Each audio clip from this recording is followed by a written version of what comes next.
네, 안녕하십니까. 삼육보건대학교 성도 여러분, 안식일이 시작되었습니다. 다 함께 묵상하심으로 9월 셋째 주 안식일 저녁 예배 시작하겠습니다.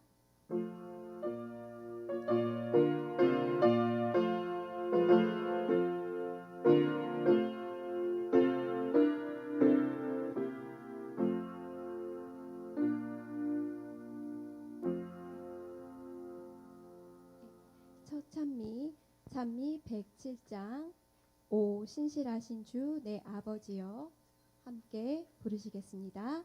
찬미 107장입니다.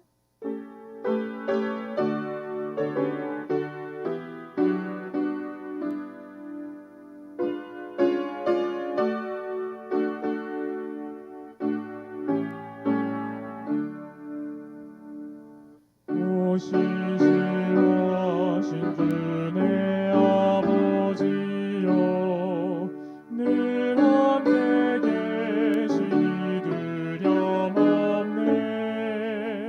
그 사랑 연장고 날 지키시며 어제나 오늘이 한결같네.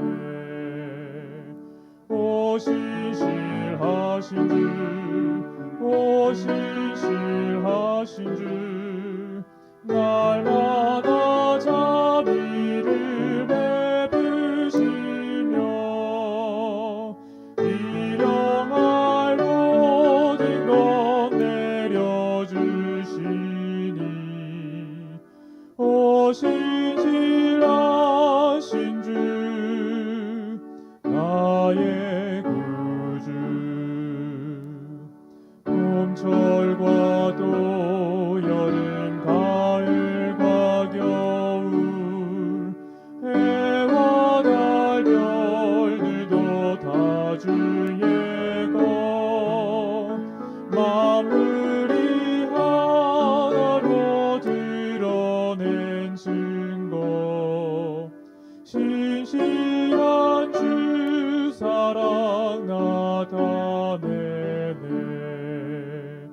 오 신실하신 주, 오 신실하신 주, 날마다 자비를 베푸시며 일용할 모든 것 내려주시니 오 신실하신 주 나의 구주. 내 죄를 사하고 한위하시며 주진이 오셔서 인도하네. 오늘의 힘 되고 내일의 소망 주만이 만복을 내리시네. 오 신실하신 주, 오 신실하신 주, 날마다 자비를 베푸시며 일용할 모든 것 내려주시니 오 신실하신 주 나의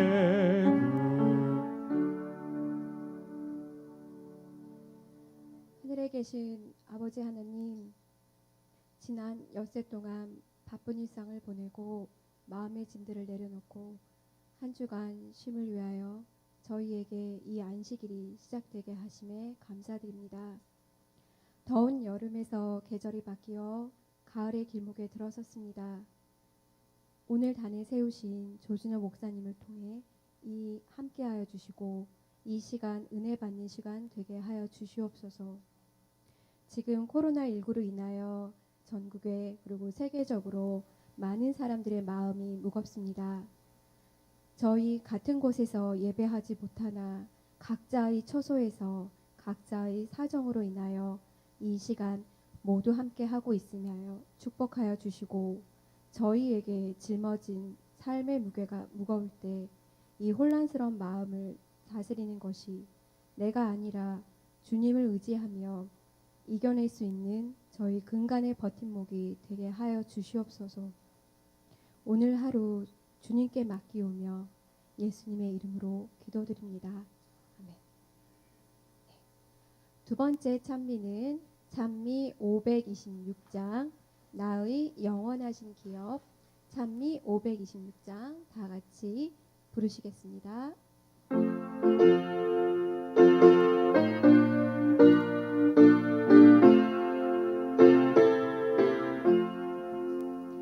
나의 영원하신 기업 생명보다 귀하다.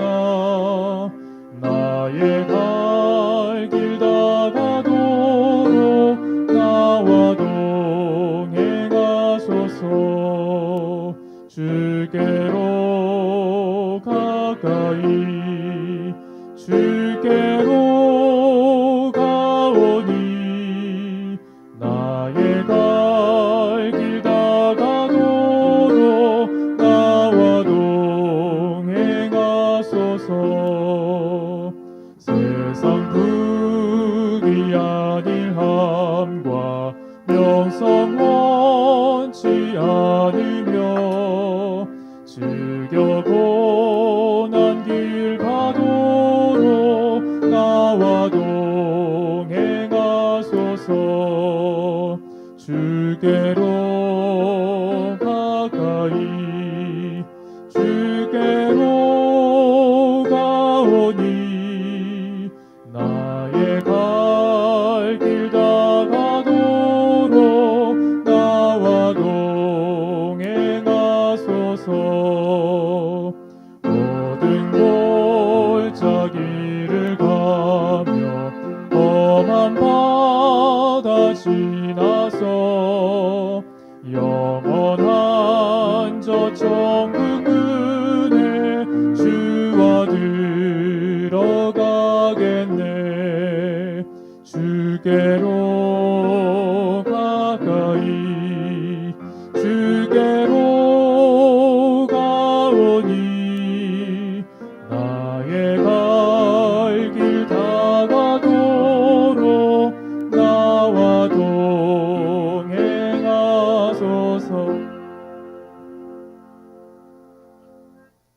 네, 오늘 말씀은 조진호 목사님께서 준비하여 주셨습니다.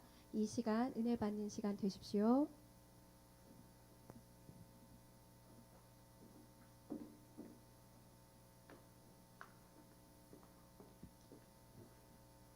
우리 성도 여러분들 안녕하십니까? 우리 각 처소에서 우리 함께 이 안식일을 맞이하여 이 말씀을 나누게 된 것을 하나님의 은혜로 또 감사하게 생각합니다. 우리 함께 고린도후서 4장 16절에 있는 말씀을 보시겠습니다. 고린도후서 4장 16절의 말씀입니다. 그러므로 우리가 낙심하지 아니하노니 우리의 겉사람은 낡아지나 우리의 속사람은 날로 새로워지도다. 여러분 얼마 전이었죠. 이곳에서 그렇게 멀지 않은 구리시에 한 사건이 있었습니다. 지난달 8월 26일에 교문동 아파트 단지 앞에서 도로가 폭삭 꺼지는 대형 싱크홀이 생기는 사고가 났었습니다. 굉장히 큰 구멍이었어요. 지름이 10m 정도가 되고요. 깊이가 5m, 6m 정도로 이렇게 푹 파인 일이었다고 합니다.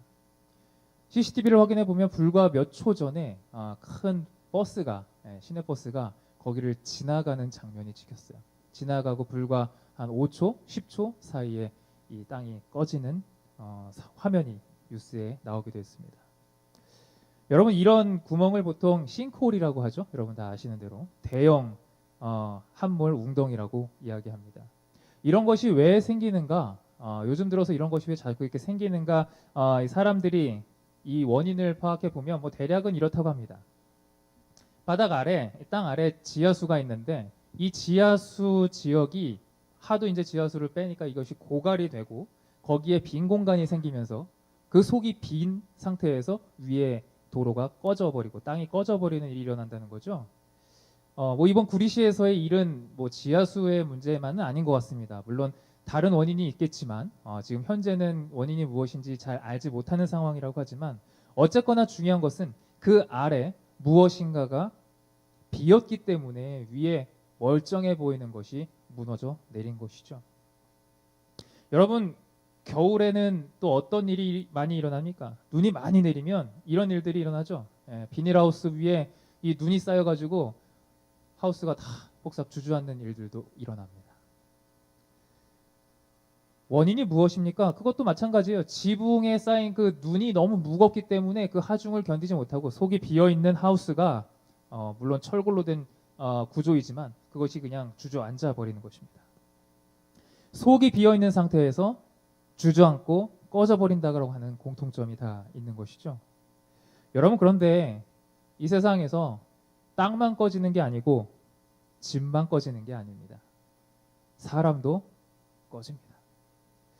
여러분, 요즘 뉴스에 심심치 않게 멀쩡하게 사는 사람이 그냥 아무렇지도 않게 사는 것 같은 사람이 갑자기 그 인생을 마무리해버리는 뉴스들 여러분 많이 보시죠? 정말 허무하게 그 인생을 끝내버리는 많은 뉴스들을 보면서 겉으로는 참 아무렇지도 않아 보여요. 그런데 그 사람의 속은 어땠을까라는 생각을 한번 해보게 됩니다. 이미 무너져 내리고 있었던 것이죠. 아마 많은 분들이 그런 경험을 하면서 혹은 과거의 그런 경험 가운데 사셨을지 모르겠습니다. 사람도 무너지고 있다는 거죠. 왜 사람이 그렇게 무너지겠습니까? 지금 내가 살고 있는 삶의 짐은 굉장히 무거운데 그것을 버틸 수 있는 그 속에 무엇인가가 없기 때문이 아닐까. 저는 이 시간 겉과 속이 다른 사람이라고 하는 말씀으로 하나님의 은혜를 나눠보고자 합니다. 우리가 함께 오늘 읽었던 본문의 말씀 고린도 후서의 말씀은 사실 이 바울에게 있어서는 굉장히 위기의 순간에 기록된 말씀이라고 볼 수 있습니다. 고린도 교회의 일부 성도들이 이 바울이 가지고 있는 사도 직분에 대한 의심을 품기 시작한 때였습니다. 여러분들도 아시다시피 이 바울은 예수님의 12제자에 포함되지 않습니다. 하지만 바울은 다메섹으로 가는 길에서 부활한 예수님을 직접 만나고 사도로 임명을 받았죠. 그래서 바울은 자신이 이 사도가 맞느냐라고 하는 어떤 그 직분에 대한 도전을 받을 때마다 아주 단호하게 변호했습니다. 그렇다고 자기의 어떤 직분을 지키기 위해서 한 변호라기보다는 자신이 전하는 복음을 위해서 그런 변호를 한 것이었죠. 바울이 자기가 사도로서 사도직이 아주 정당한 것이라고 하는 것을 기록해서 이 고린도 교회에 보낸 것이 여러분 오늘 본문 고린도 후서인 것입니다. 그래서 고린도 후서 특별히 4장에 보면요, 반복되는 내용이 있는데 바로 나는 낙심하지 않는다라고 하는 말들입니다. 1절에 봐도 낙심하지 아니하노니, 8절에 봐도 낙심하지 아니하노니, 16절에 봐도 나는 낙심하지 아니하노니. 여러분, 바울이 왜 그렇게 나는 낙심하지 않는다는 것을 강조했을까요? 어떻게 그렇게 낙심하지 않았을까요? 고린도후서에 보면 그 이유가 예수님의 그 부활로 인해서 자기는 하나님의 은혜로 항상 자신의 속사람이 새로워진다라고 하는 것을 고백하는 것입니다. 여기 겉사람과 속사람이 성경의 개념으로 등장하죠. 겉사람은 죽은 육체를 뜻하기도 하고 또 죄된 본성을 가진 마음을 의미하기도 합니다. 속사람은 그냥 마음이 아닌 하나님의 은혜가 충만히 거하는 마음을 보통 속사람으로 가리킵니다. 그래서 로마서 7장에서도 내 속사람으로는 하나님의 법을 즐거워한다라고 하는 이야기를 하죠. 여러분, 우리는 육신의 나이를 먹으면서 살아갑니다. 나이를 먹는다고 하죠. 우리나라의 특별한 표현이죠. 나이를 먹으면서 살아갑니다. 그러면서 겉사람은 늙어가죠. 하지만 성경은 겉사람은 늙어가지만 속사람은 아니라고 말하고 있습니다. 우리는 이 두 가지의 세계를 좀 바라보고 이해해야 될 필요가 있습니다. 바로 외면 세계와 내면 세계. 성경의 표현대로라면 겉사람과 속사람의 세계에 대한 인식과 이해가 필요한 것입니다. 우리는 겉으로 보이는 외면의 세계도 살고 있습니다. 공적인 세계라고 말하기도 하죠. 어떤 것들이 있을까요? 너 출신이 어느 대학이냐? 너 직업이 뭐냐? 연봉 얼마 받냐? 그리고 너 지금 직급이 뭐냐? 뭐 이런 출신에 대한 것부터 해서요. 뭐 얼마나 우리의 외모가 멋지고 이쁘냐까지, 또 얼마나 네가 지금 열심히 일을 하고 있느냐, 겉으로 보이는 모든 것들이 외면 세계에 대한 것이죠. 하지만 내면 세계는 보이는 것이 아닙니다. 그것은 우리의 인격이 되고 그 인격으로 인해서 우리 마음 가운데 일어나는 마음의 세계를 의미하는 것이죠. 그것이 내면 세계죠. 여러분이 두 가지 세계가 있다 그런다면 보통의 사람들은 어떤 세계에 더 집중하면서 살고 있을까요? 여러분들은 어떤 세계에 더 집중하면서 살고 있습니까? 한 영상을 좀 보시죠. 겉사람과 속사람에 대한 영상입니다. 사원 김화영은 상냥하지만 딸 김화영은 몰라도 돼. 꽃집 주인 이효진은 친절하지만 이거 좀 채워봐. 엄마 이효진은, 친구 김범진은 쾌활하지만 하나 먹어봐. 아들 김범진은, 부장 김기주는 자상하지만 아, 빨리 와. 남편 김기주는 밖에서 보여주는 당신의 좋은 모습, 집안에서도 보여주세요. 공익광고 협의회. 꽤 예전에 나온 광고입니다. 그런데 참 마음을 뜨끔하게 만들고 찔리게 만드는 영상이죠. 여러분들도 아마 이런 삶을 살고 있는지도 모르겠습니다. 집 안에서와 집 밖에서의 모습이 전혀 다른 것. 어떻게 보면 우리는 그런 이중적인 모습을, 겉모습에 치중하면서 살고 있는지 모르겠습니다. 요즘도 미스 코리아를 계속 뽑고 있더라고요. 2020년도에는 아직 그 때가 되지 않았고요. 작년도 이 사람이 작년도 미스 코리아 진, 우리나라에서 가장 예쁘다고 뽑는 김세연 씨라고 합니다. 예쁘게 생겼습니다. 그렇죠? 우리나라를 대표할 만합니다. 여러분, 우리나라가 특별히 가지고 있는 이념이 하나 있어요. 이념? 말하는 게 좋지만 여기 루키즘이라고 하는 용어가 있습니다. 혹시 들어보셨나요? 루키즘. 외모 지상주의란 말로 번역이 되는 단어입니다. 그리고 이 단어를 설명하면서 인터넷 포털 사이트에서 말하기를 이 루키즘이 가장 강한 대표적인 국가가 한국이다라고 표현하고 있습니다. 우리나라. 성형이나 다이어트, 피부관리, 또 몸짱, 이런 말들, 단어들이 굉장히 우리 사회에서 자연스럽게 돌고 있죠. 이건 어른 학생 할 거 없습니다. 아이들이 화장하는 것, 지금은 너무 일반적이 됐죠. TV에서는 초등학생 화장법, 지침서, 이런 것도 얘기가 나오고 있습니다. 아이들을 위한 전용 화장품들이 속속 나와서 차라리 그거를 화장을 할 거면 그거를 해라 그러고 부모가 사주기도 한다고 합니다. 얼마나 어른 아이 할 것 없이 겉으로 드러난 세계에 집중하면서 살고 있는지를 보여주는 단적인 예입니다. 우리라고 거기에 예외를 두어서는 안 되겠죠. 여러분, 성경에서도 외면 세계에 과도하게 집착했던, 그렇게 살았던 한 인물이 있었습니다. 사무엘상 9장 1, 2절의 말씀, 누구의 이야기일까요? 베냐민 지파의 기스라 이름하는 유력한 사람이 있으니 그는 아비엘의 아들이요 스룰의 손자요 베고라스의 증손이요 아비아의 현손이며 베냐민 사람이더라. 기스에게 아들이 있으니 그의 이름은 사울이요 준수한 소년이라. 이스라엘 자손 중에 그보다 더 준수한 자가 없고 키는 모든 백성보다 어깨 위만큼 컸더라. 사울이죠. 여러분, 사울에게 노력하지 않고 얻은 두 가지가 이 본문 가운데 있습니다. 첫 번째, 유력한 집안의 아들이었죠. 아버지가 힘이 있고 능력 있고 돈이 있었다는 것입니다. 또 두 번째는 뭡니까? 핸섬하고 다른 사람보다 머리가 하나 더 있는 키가 컸다는 것입니다. 외모가 좋았다는 것이죠.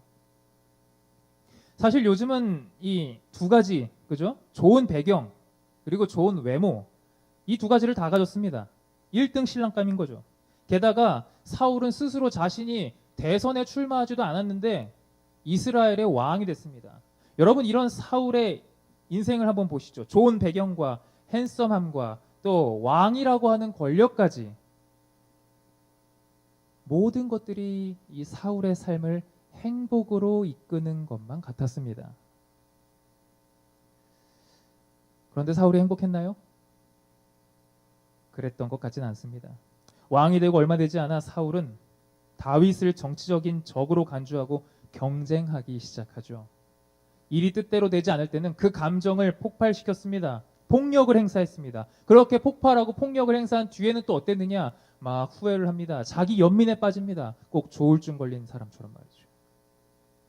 여러분, 모든 것을 다 가진 것 같은 그 사람이 왜 그런 삶을 살게 되었을까요? 그것은 자신의 외적 세계에 대해서, 화려한 외면 세계에 대해서, 그리고 왕의 자리에 대해서 계속 집착했기 때문에 그런 것입니다. 동시에 자신의 내면 세계에 울리는 성령의 음성에는 귀를 기울이지 않았기 때문인 것이죠. 안타깝지만 오늘날 많은 사람들이 이런 삶을 살아가고 있습니다. 사울처럼 정말 치열한 경쟁 속에서 자주 폭발하시고 하루에도 몇 번씩 폭발하시는 분들 많죠. 그렇게 실수한 후에는 후회하고 또 자기 연민에 빠져가면서 그렇게 삶을 반복해 살아가고 있습니다.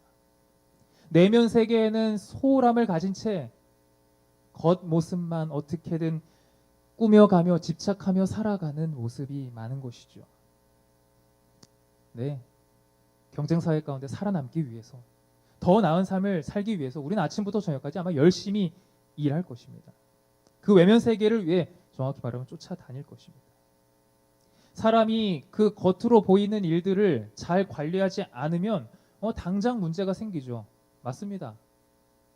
외면 세계 것 챙겨야 됩니다. 학생이 공부 안 하면 어떻게 됩니까? 문제 생기죠. 직장인이 열심히 일하지 않으면 어떻게 돼요? 네, 문제 생깁니다. 주부가 집안일 게을리하지 않으면 문제 생깁니다. 당장 문제가 생기는 것이죠. 그런데 내면 세계는 어떻습니까? 여러분의 내면 세계를 잘 관리하지 않는다고 해서 당장의 큰일이 일어나지는 않습니다. 여러분들 경험해봐서 다 아시잖아요. 성경을 하루 정도 읽지 않는다고 해서 하늘에서 번개가 떨어지지 않죠. 기도하지 않는다고 하나님이 큰 소리 치면서 벌 주지 않으시죠.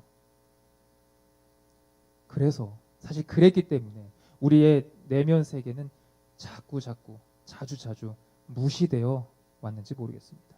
그런데 분명한 사실은 그 내면 세계를 우리가 자꾸 돌보지 않고 무시하면 당장은 아니지만 그 속이 점점 비어가서 언젠가는 무너져 버린다는 것입니다. 바로 싱크홀처럼, 그리고 폭설의 하우스처럼 사람도 그렇게 무너질 수 있다는 것이죠. 그래서 잠언은 이렇게 말하는 것입니다. 모든 지킬 만한 것 중에 더욱 너의 마음을 지켜라 라고 말이죠. 한 사람이 책상 앞에 이런 글을 붙여놨다 그래요. 너무 바빠 삶이 황무지가 될까 주의하라고요. 부저선자 가운데 우리에게 정확한 빛을 주십니다. 사람의 마음은 하나님의 은혜로 새로워져야 한다. 그렇지 않으면 생애의 순결을 찾으려는 노력이 헛될 것이다. 여러분, 우리 안에 내면 세계에는 하나님의 은혜가 필요합니다. 하나님의 은혜로만 새롭게 될 수 있습니다. 그런데 어떻게 하면 우리의 마음이 하나님의 은혜로 채워지게 될까요? 여러 방법들이 있을 수 있겠지만 제가 경험하고 말씀에서 찾은 한 가지의 방법을 함께 나누고자 합니다. 그것은 우리가 반드시 하나님과 홀로 대면하는 시간을 매일 가져야 한다는 것입니다. 누가복음에 예수님께서 어떻게 기도하셨는가에 대한 글을 좀 보겠습니다. 예수께서 기도하시러 산으로 가사 밤이 새도록 하나님께 기도하시고, 여러분, 예수님께서 이 제자들을 놓고 산에서 밤을 새워 기도하셨다라는 문구가 있습니다. 시대소망에서는 또 어땠습니까? 제자들이 산기슭에서 잠자는 동안에 구주께서는 뭐 했다? 밤을 새우시면서 그들을 위하여 기도하셨다. 예수님께서는 중요한 결정을 행동을 하기 전에 반드시 하나님과 홀로 시간을 보내는 경험을 하십니다. 그렇다고 여러분, 이 말씀을 나눈 여러분들이 다 꼭 밤을 새서 기도하자는 이야기는 아닙니다. 모든 사람이 다 새벽형 인간이 될 필요도 없습니다. 분명한 것은 자신의 생활 리듬을 잘 파악해서 하나님과 홀로 있는 시간을 우리의 시간 가운데 꼭 가져야 한다는 사실입니다. 하나님과 홀로 시간을 보낼 때 하나님의 말씀을 우리가 읽을 수가 있어요. 그때 하나님의 은혜가 우리 가운데 우리의 마음을 채울 수 있는 것이죠. 꽤 오래전 자료에 의하면 한국인 하루 평균 TV 시청 시간이 3시간이라고 합니다. 가구당 시청 시간은 8시간. 개인이 3시간, 가구당 시청 시간 8시간. 누군가는 TV를 틀어놓고 또 그 다음 사람이 와서 또 TV를 틀고 한다는 얘기겠죠. 뭐 지금은 TV보다 스마트폰의 사용 시간이 더 길기 때문에 TV는 더 이상 의미가 없어지긴 했습니다. 그렇게 많은 시간 우리는 TV, 인터넷으로 시간을 보내지만 정작 하나님과의 시간을 얼마나 가지느냐에 대한 우리 산술적인 계산을 해보면 어떨까요? 많은 시간을 할애하지 못하고 있다는 것이죠. 여러분 여기 이 말씀을 좀 보시죠. 그리스도의 영으로 감동되는 사람은 그리스도 안에 거하게 된다. 이 사람을 겨냥한 강타는 그를 당신의 임재로 두르고 있는 구주께로 떨어지게 된다. 우리를 시험에 자꾸 빠지게 하는 어떤 문제들은요, 계속 우리를 때리려고 오는데 우리를 향한 그 강타가 우리 예수님께로 온다는 거예요. 우리를 둘러싸고 있는 예수님께로 온다. 제가 예전에 서울 삼육 목회를 할 때 사택에 이제 살 때 태풍이 한번 크게 온 적이 있었어요. 제가 말씀을 드렸는지 모르겠는데 그때 새벽녘에 정말 바람이 계속 불고 숲속 아래 사택에 있다 보니까 나무 떨어지는 소리가 새벽 내내 들리는 거예요. 후두둑 후두둑 후두둑. 그 아래에서 잠은 덜 깬 상태에서 누워 있는데 얼마나 무섭던지요. 태풍이 와서 바람이 불어서 막 나무들이 막 흔들리면서 소리가 다 들려요. 막 나무가 가지가 계속 지붕을 때리는데 무섭더라고요. 뭐 결국 그날 아침에 집이 무너지긴 했습니다만. 여러분 그런데 예수님께서 우리의 지붕이 되신다면 두려워할 필요가 있을까요? 그 모든 떨어지는 것들을 예수님께서 받아내신다고 하면 우리는 두려워할 필요가 없는 것이죠. 바로 그 이야기를 이 산상보훈이 하고 있는 것입니다. 그리고 또 한 가지 사실, 닥치는 무엇이나 그리스도를 통하여 오게 된다는 것이죠. 그래서 주께서 허락하시는 것 외에는 아무것도 우리를 건드릴 것이 없다. 이 말을 바꿔 말하면 우리에게 결국 뭔가가 떨어지게 되는데 우리를 힘들게 하는 무슨 일이 일어나게 되는데 그것은 예수님이 허락해서 온 거라는 거예요. 여러분들이 뭔가 생애 가운데 힘든 일이 생기고 어려움이 닥쳤을 때 그 일은 예수님이 못 막아서 생긴 것이 아니라 예수님께서 허락해서 오게 된 것이라는 거죠.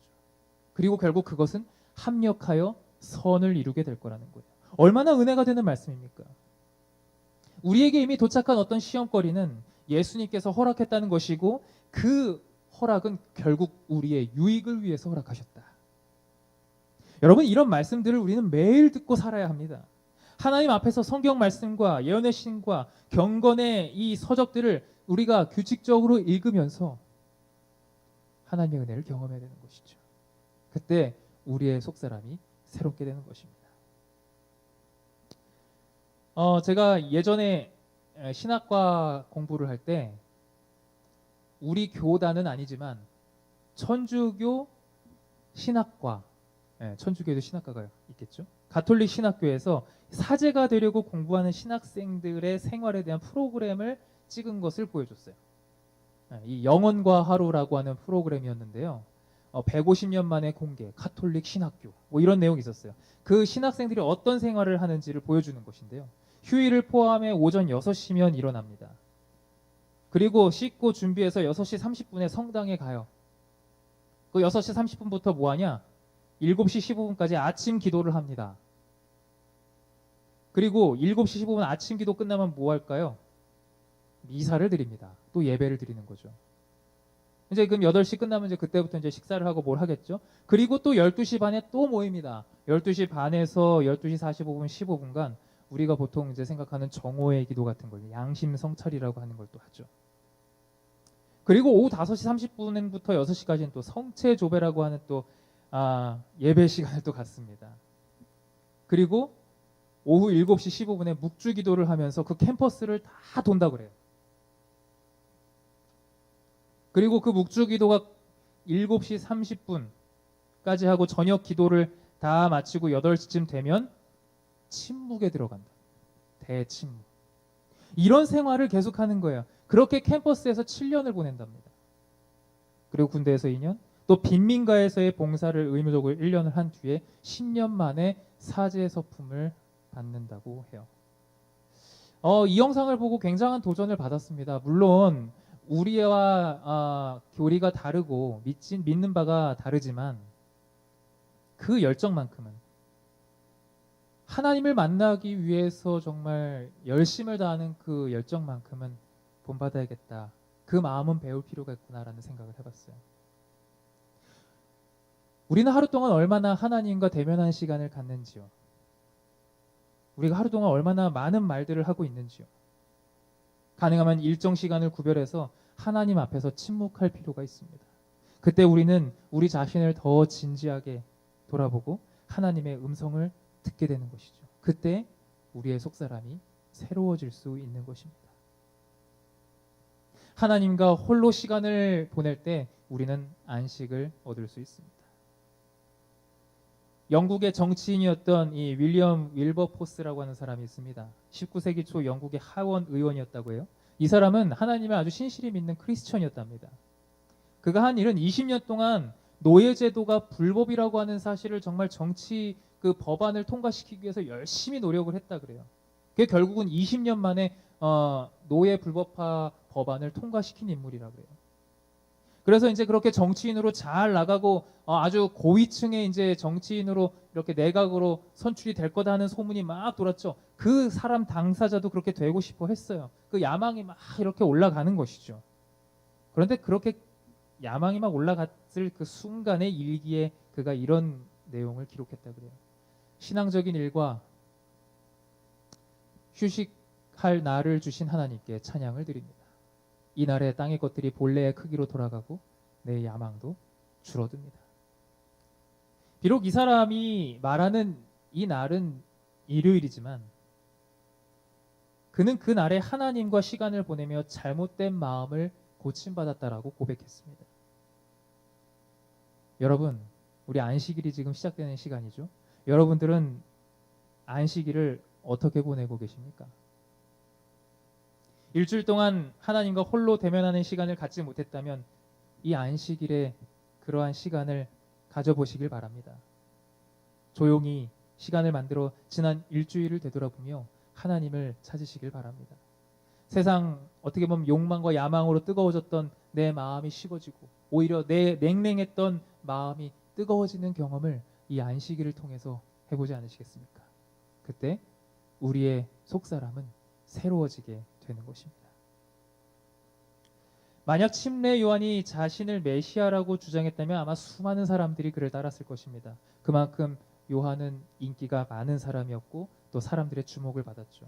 그랬던 그가 광야에 외치는 자의 소리로만 그리고 예수님의 어떻게 보면 들러리로만 만족할 수 있었던 것은 다른 사람들의 주목과 박수보다는 내면 세계의 성령의 음성에 귀를 기울였기 때문에 가능할 수 있었던 것입니다. 우리 사랑하는 성도 여러분들, 여러분들의 내면 세계에 집중하시길 바랍니다. 하루의 삶을 살아가실 때 하나님께 구별된 시간을 들이셔서 그 시간 꼭 하나님을 만나게 되시길 바랍니다.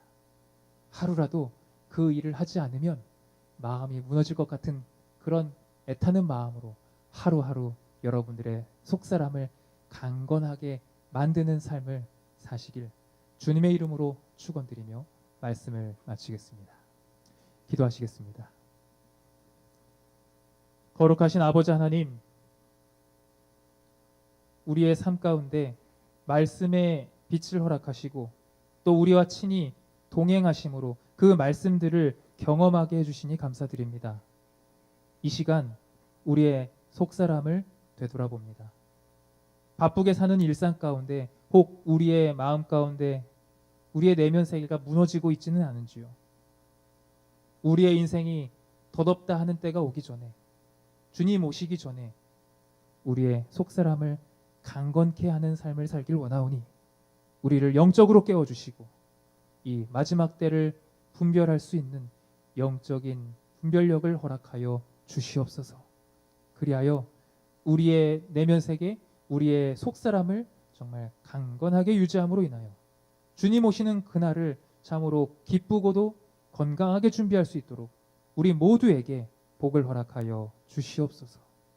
이 안식일 하나님과 특별히 개인적인 교제와 또 만남의 시간들을 많이 가짐으로 인하여 우리의 정체성이요 또 우리의 삶의 목적과 이유를 찾는 귀한 안식일 삼을 수 있도록 은혜 내려 주시옵기를 살아계신 예수님의 이름으로 간절히 기도합니다.